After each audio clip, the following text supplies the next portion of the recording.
សួស្តីអ្នកទាំងអស់គ្នាខ្ញុំបាទឈ្មោះសៀកសង្ណាដែលជាសិស្សនៅក្នុងគម្រោងយុវជនឆ្នាំអង្គការពុទ្ធិកុមារហើយពីមុនខ្ញុំធ្វើជាមនុស្សដែលមានការដូចភ័យខ្លាចច្រើនដូចអត់សូវយល់ពីអ្វីនៅពេលដែលជួបមនុស្សច្រើនឬធ្វើបាត់បង្ហាញខ្ញុំតែងតែភ័យខ្លាចនិងអត់សូវមានគំនិតនៅក្នុងការកត់ត្រានៅពេលកិច្ចប្រជុំណាមួយក៏ប៉ុន្តែបន្ទាប់ពីខ្ញុំបានចូលរៀននៅក្នុងវិទ្យាមណ្ឌលយុវជនឆ្នាំគឺខ្ញុំបានទទួលបានជាច្រើនជាពិសេសនៅក្នុង module ទី6ដែលនិយាយអំពីកំណត់ត្រា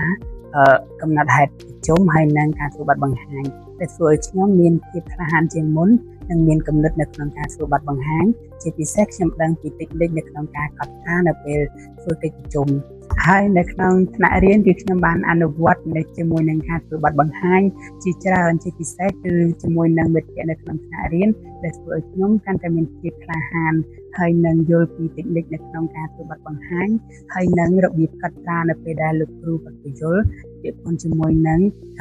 កំណត់ហេតុកិច្ចប្រជុំផ្សេងៗជាចុងក្រោយខ្ញុំក៏សូមអរគុណទៅដល់វិទ្យាមណ្ឌលយុវជនឆ្នាំជាពិសេសគឺអង្គការពុទ្ធិកុមារដែលបានផ្ដល់ជាជំនួយក៏ដូចជាគម្រោងនៅក្នុងការសិក្សានៅក្នុងវិទ្យាមណ្ឌលយុវជនឆ្នាំហើយអ្វីដែលខ្ញុំចង់ឃើញបន្ថែមទៀតនោះគឺគម្រោងមួយនេះនឹងបន្តដំណើរទៅមុខទៀតដើម្បីឲ្យយុវជនកម្ពុជារបស់យើងកាន់តែសម្រេចបាននូវគោលដៅរបស់ពួកគេនៅថ្ងៃអនាគតខ្ញុំសូមអរគុណ